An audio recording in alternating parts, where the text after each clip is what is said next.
റാന്നിയിലെ വ്യാപാരിയുടെ കൊലപാതകത്തിലേക്ക് നയിച്ചത് കാരറ്റിന്റെ വിലയിൽ തുടങ്ങിയ തർക്കം. തർക്കത്തെ തുടർന്ന് തിരിച്ചുപോയ പ്രതികൾ പിന്നീട് തിരിച്ചെത്തിയാണ് കൊലപാതകം നടത്തിയത്. കടയിലെ ജീവനക്കാരിയായ മഹാലക്ഷ്മിയെ ലക്ഷ്യമാക്കിയാണ് പ്രതികൾ എത്തിയത്.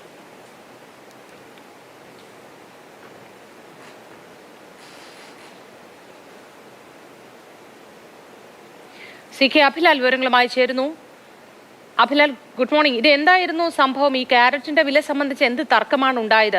മോത്തി, റാന്നി അങ്ങാടിയിൽ പ്രവർത്തിക്കുന്ന പച്ചക്കറി കടയുടെ ദൃശ്യങ്ങളാണ് നമുക്ക് കാണാൻ സാധിക്കുന്നത്.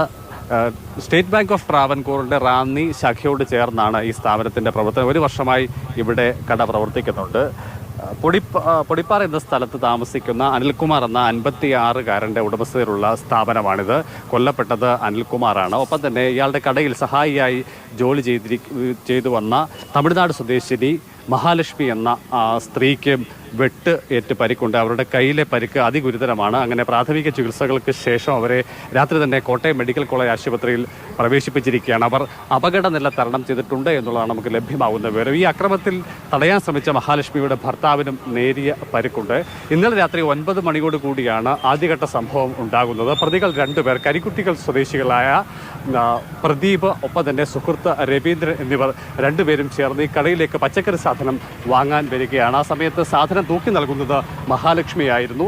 സാധനം തൂക്കി നൽകുന്നതിനിടയിൽ പ്രതികളിൽ ഒരാൾ പ്രതീഷ് ക്യാരറ്റ് കയ്യിലെടുത്ത് കഴിക്കാൻ ശ്രമിച്ചു. അപ്പോൾ മഹാലക്ഷ്മി അത് തടഞ്ഞു. കാരണം ക്യാരറ്റിന് വലിയ വിലയാണ്, അതുകൊണ്ട് തന്നെ കഴിക്കരുത് എന്നുള്ളതായിരുന്നു മഹാലക്ഷ്മിയുടെ നിലപാട്. തുടർന്ന് ഇതുമായി ബന്ധപ്പെട്ട് 2 കൂട്ടരും തമ്മിൽ തർക്കമുണ്ടാവുകയും കടയുടമ അനിൽകുമാർ കൂടി വിഷയത്തിൽ ഇടപെടുകയും തമ്മിൽ തർക്കവും നേരിയ തോതിൽ ഉന്തും തള്ളും ഉണ്ടാവുകയും ചെയ്തു. അങ്ങനെ കാണിച്ചു തരാമെന്നുള്ള ഭീഷണിയോടുകൂടി 2 പേരും വാഹനത്തിൽ മടങ്ങുകയാണ് ഉണ്ടായത്. ഏറെക്കുറെ അരമണിക്കൂറിന് ശേഷം പ്രതികൾ ഇരുവരും തിരികെ എത്തുന്നു. തുടർന്ന് മഹാലക്ഷ്മിയാണ് ലക്ഷ്യം വെച്ചുകൊണ്ടാണ് അവരെത്തുന്നത്. അവനെ മഹാലക്ഷ്മിയെ ആദ്യം ആക്രമിക്കുകയാണ് ഉണ്ടായത്. തടസ്സം പിടിക്കാൻ വേണ്ടി അനിൽകുമാറും മഹാലക്ഷ്മിയുടെ ഭർത്താവും കൂടി എത്തുന്നു. തുടർന്ന് മഹാലക്ഷ്മിയെ വിട്ടിട്ട് പ്രതികൾ അനിൽകുമാറിനുമായി തർക്കത്തിൽ ഏർപ്പെടുകയും അനിൽകുമാറിനെ വെട്ടി പരിക്കേൽപ്പിക്കുകയാണ് ഉണ്ടായത്.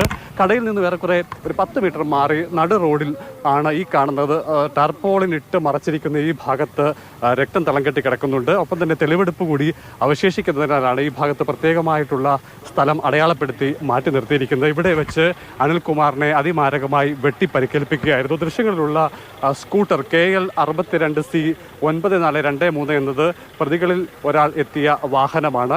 സംഭവശേഷം സ്ഥലത്തു നിന്നും കടന്നുപോയ പ്രതികളെ രാത്രി തന്നെ പോലീസ് പിടികൂടിയിട്ടുണ്ട്. ഇതിൽ പ്രദീപ് എന്ന ആൾ മറ്റ് നിരവധി കേസുകളിലെ പ്രതിയാണ് എന്നുള്ളതാണ് പോലീസിൽ നിന്ന് നമുക്ക് ലഭ്യമാകുന്ന വിവരം. രാത്രി വൈകിയാണ് പ്രതികളെ ഇരുവരെയും പോലീസ് കസ്റ്റഡിയിലെടുത്തത്. ഇന്ന് സ്ഥലത്ത് തെളിവെടുപ്പിനുള്ള സാധ്യതയുണ്ട്. വിശദമായി ചോദ്യം ചെയ്തു വരികയാണ്. പെട്ടെന്നുണ്ടായ പ്രകോപനമാണ് അക്രമത്തിന് ഇടവരുത്തിയത് എന്നുള്ളതാണ് നമുക്ക് ലഭ്യമാകുന്ന വിവരം. ഒപ്പം തന്നെ പ്രതികൾ ഇരുവരും ഈ സംഭവ സമയത്ത് അമിതമായി മദ്യപിച്ചിരുന്നു എന്നുള്ള വിവരം കൂടി പുറത്തു വരുന്നുണ്ട്. എന്തായാലും അതിദാരുണമായ സംഭവമാണ് ഉണ്ടായത്. ഒരു വ്യാപാര സ്ഥാപനത്തിൽ അതിക്രമിച്ച് കയറി അതിൻ്റെ ഉടമയെ വെട്ടിക്കൊലപ്പെടുത്തുകയും ഒപ്പം തന്നെ ജീവനക്കാരിയെ വെട്ടിപ്പരിക്കേൽപ്പിക്കുകയുമാണ് ഉണ്ടായത്. തടസ്സം പിടിക്കാനെത്തിയ മഹാലക്ഷ്മിയുടെ ഭർത്താവിൻ്റെ പരിക്ക് അത്ര സാരമുള്ളതല്ല. ശരി അഭിലാൽ, CK അഭിലാലാണ് ആ വിവരങ്ങൾ നൽകിയത്.